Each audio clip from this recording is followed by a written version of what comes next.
Aujourd'hui, je reçois Jean-Jacques Torre et Hervé Boitel qui viennent nous parler un petit peu d'un projet qui prend forme. Après Made in Corsica, on va peut-être avoir Made in Fénois. Peut-être, ou Made in Pacifique, de manière à élargir au mieux au bassin Pacifique avec la Nouvelle-Calédonie et Wallis. Alors dis-nous un petit peu ce que tu fais toi ici, Hervé. Moi j'ai une société de production qui s'appelle Bleu Lagon Production, avec laquelle je produis essentiellement du film documentaire pour la chaîne locale qui a une case documentaire, à savoir Polynésie Première, mais beaucoup plus largement avec un certain nombre de chaînes françaises. On a coproduit récemment une émission des Racines et des Ailes qui sera diffusée le 26 février, une émission de 110 minutes sur la Polynésie. On a coproduit depuis 2007 75 documentaires. Mais quand même. Donc on commence à avoir un petit rythme de croisière. Essentiellement en coproduction avec des sociétés métropolitaines, ce qui nous permet d'avoir un accès plus aisé aux chaînes françaises. Oui, parce que c'est bien beau de faire des documentaires, encore faut-il qu'ils soient diffusés. De toute façon, nous ne produisons et nous ne rentrons en production qu'après avoir pré-vendu les projets. Donc on a une garantie à chaque fois de diffusion. Alors comment ça se passe pour prévendre des projets ? C'est pas compliqué d'aller exposer justement son idée Ça s'écrit en fait. Tout part d'une idée, mais rien ne se fait sans un dossier écrit. Très précis d'ailleurs, aussi bien sur le contenu du film qu'on veut faire que sur ses possibilités de financement. C'est vraiment, quand on parle de fiction, on parle d'un scénario, et pour ce qui est du documentaire aussi, il faut avoir quelque chose d'une matière écrite. La difficulté d'écriture de ce genre de produit, c'est qu'il faut qu'il donne vraiment à voir au diffuseur, à celui qui va nous l'acheter ou nous le commander ou nous le préacheter. Il faut vraiment qu'il soit suffisamment bien écrit pour qu'on voit déjà les séquences et les images, qu'on visualise avec les mots on visualise. Voilà, c'est ça. Et alors donc vous justement avec Antoine Ganac que j'ai reçu l'autre jour, vous avez monté une série d'émissions Made in Corsica. Alors déjà Made, on pouvait pas le dire en Corse.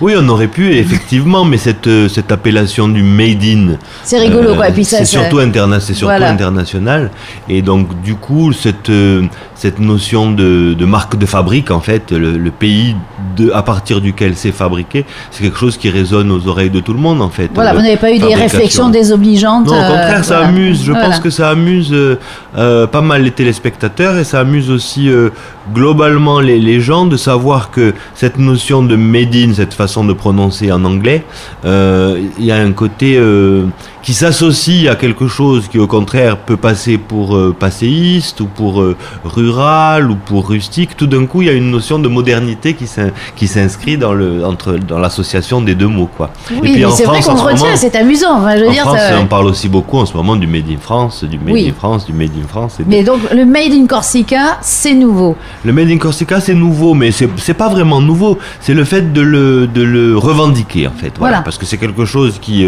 même si ce dont on parle dans nos émissions, c'est pas forcément de produits qui sont fabriqués exclusivement et entièrement en Corse, parce que c'est pas ça l'esprit. C'est de montrer un peu des gens positifs qui font bouger leur île, qui sont un peu des exemples pour montrer qu'on peut être à la fois de chez soi, très enraciné chez soi, et en même temps très ouvert sur le monde et très moderne. Voilà, je pense que c'est ça l'esprit de Made in Corsica. C'est la bonne idée d'une personne, d'un entrepreneur, d'un créateur qui depuis la Corse a eu l'idée de faire quelque chose qui est positif, en fait.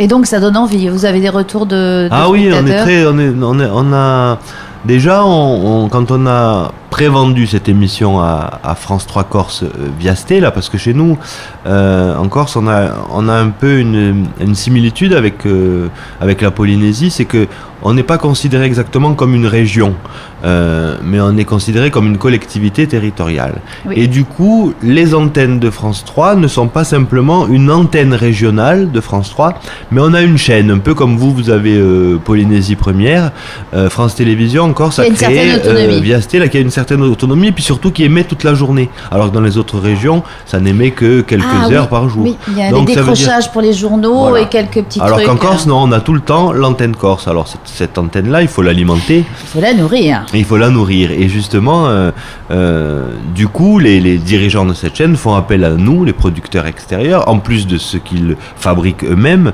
pour avoir des idées, pour alimenter toutes ces heures de programme. En fait. Alors donc vous avez fait connaissance avec Hervé et vous êtes rencontrés sur la thématique de l'insularité. Oui, alors en fait on a été mis en contact l'année dernière lors du Sunny Side of the Dock à La Rochelle, où moi j'y allais avec des partenaires pour un projet, et ces mêmes partenaires étaient en train de monter des projets avec la société de Jean-Jacques et Antoine. Et on s'est retrouvés quelques jours après sur Paris, pour discuter de nos expériences mutuelles. Et voilà, de fil en aiguille, on est venu à parler de projets. Et moi, j'aime bien cette idée de partager les expériences, et puis après les projets se font ou ne se font pas, mais je pense que c'est très enrichissant. Ils ont leur propre problématique, une culture quand même, enfin un ancrage en Corse qui est affirmé, qui est revendiqué. Ici, on a notre propre culture et je trouve intéressant de les mixer. Et puis, quand on arrive à monter des projets, c'est aussi faire des programmes avec un œil nouveau. Eux avec leur sensibilité, nous avec la nôtre et notre connaissance de l'endroit, et je trouve ça très enrichissant. Et donc là, il y a des petites choses qui vont se mettre en place. On espère. Le FIFO pour nous, ça a été l'occasion de rencontrer, pour nous les Corses, j'allais dire, ça a été l'occasion de rencontrer les diffuseurs du bassin Pacifique, donc Polynésie première, Wallis première et Nouvelle-Calédonie première. Ça a été l'occasion de voir quelles étaient leurs attentes, de leur parler aussi de notre expérience et de leur dire que s'ils avaient des besoins, nous on avait quelques idées d'émissions qu'on pouvait partager justement avec Bleu Lagon, et je pense qu'ils ont été séduits par nos propositions sur cette idée de montrer du positif, du positif de ces îles, des initiatives, des choses qui bougent. Mais la difficulté, j'allais dire, c'est de nous qui ne connaissons pas, c'est de pas être dans le cliché, parce qu'il faut surtout pas qu'on fasse les choses que vous connaissez par cœur. On n'a surtout pas envie de faire. Et puis avec le point de vue du métropolitain, du Popa qui arrive ici, en disant moi je sais tout, je vais vous montrer comment on fait. Il y a deux solutions. Soit on fait le touriste qui sait rien et du coup on vous montrera des choses que vous connaissez par cœur et qui vous gonflent, en gros. Soit on fait non mais nous on sait, mais vous savez rien, on va vous expliquer ce que c'est de faire un film. Donc on arrive plutôt avec cette humilité. On a envie déjà de savoir qu'est-ce qui se passe ici, qu'est-ce qui fait bouger la Polynésie aussi, si elle bouge, mais j'ai l'impression que oui, quand même. Ça bouge, oui. mais avec une sensibilité particulière et commune, c'est un fort ancrage culturel revendiqué, et malgré tout une ouverture sur le monde. Et ça, je trouve que c'est intéressant de mixer ces points de vue-là et ces expériences-là. Mais de quoi ont envie les gens aujourd'hui qui vont visiter des endroits? Ils ont envie de connaître, ou alors ils sont pas intéressants, ils ont envie de se faire bronzer. Mais il y a aussi plein de gens qui ont envie de découvrir un endroit au travers de ses habitants. Et ces habitants, ils vont forcément vers ceux qui fabriquent des choses, pas forcément des artisans d'ailleurs, mais qui ont des idées qu'ils veulent partager. Et nous, on se dit, s'ils veulent le partager, autant le partager au plus grand nombre et le montrer à la télé. Et donc, vous avez déjà repéré des lieux, des personnages? Pas encore. On est au stade. On est au stade là où on se dit déjà qu'il faudrait, peut-être Hervé, tu me contredis si je dis une bêtise, mais oui, il faudrait aussi trouver puisque les différentes antennes nous ont montré de l'intérêt pour ce côté positif, trouver des points communs aussi entre les différentes cultures, c'est-à-dire entre la culture calédonienne, la culture tahitienne, la culture wallisienne, dans la modernité, c'est-à-dire comment les personnes d'aujourd'hui, de 2014, se projettent dans l'avenir en voulant conserver tradition, leur culture, tout en étant ouvert sur le monde. Voilà, c'est un peu l'idée. Donc là, on va commencer, donc à partir de maintenant et à partir de ce FIFO. De manière, c'est en plein dans la problématique des films qui sont présentés au FIFO aussi. Hein. Exactement. Complètement. Et c'est un peu ambitieux parce que voilà, on souhaiterait proposer un programme dit transversal, en tout cas qui puisse intéresser aussi bien les Polynésiens, les Calédoniens que les Wallisiens. Donc il faut qu'on... C'est bien, il faut avoir des ambitions. Mais je pense que le positif, ça intéresse tout le monde. Ça aide, parce que de toute façon, il y a une telle morositude, je vais le dire, en ce moment, que je pense que tout ce qui peut être positif et qui montre des gens qui font des choses et qui réussissent, ou qui sont en passe de réussir, je crois que ça intéresse tout le monde, et qu'ils soient wallisiens, calédoniens, polynésiens. Il y a des initiatives, en fait, quelquefois, elles ne sont pas suffisamment connues, moi je trouve. Et si on peut mettre un coup de projecteur là-dessus, on sort de la morosité, justement. Et ça permet aussi de montrer des exemples à d'autres. Parce qu'il y a des gens peut-être dans leur coin qui n'osent pas tout simplement mais là ça marche.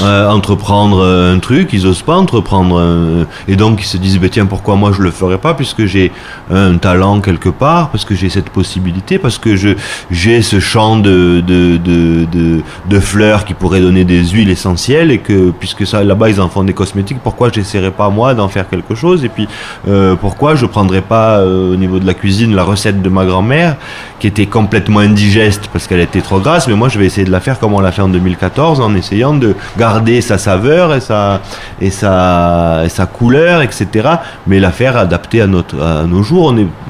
C'est un peu toute cette salade qu'il faut qu'ils prennent, en fait, quoi. Donc on vous revoit l'année prochaine avec un documentaire à présenter au FIFO. Une collection documentaire. Une collection, carrément. Je vois que vous êtes bien optimiste et vous avez bien raison. En tout cas, Hervé Boitel et Jean-Jacques Thoré, merci d'être venus, et puis j'ai hâte de voir votre production. Merci pour votre accueil. Merci pour votre invitation. À bientôt.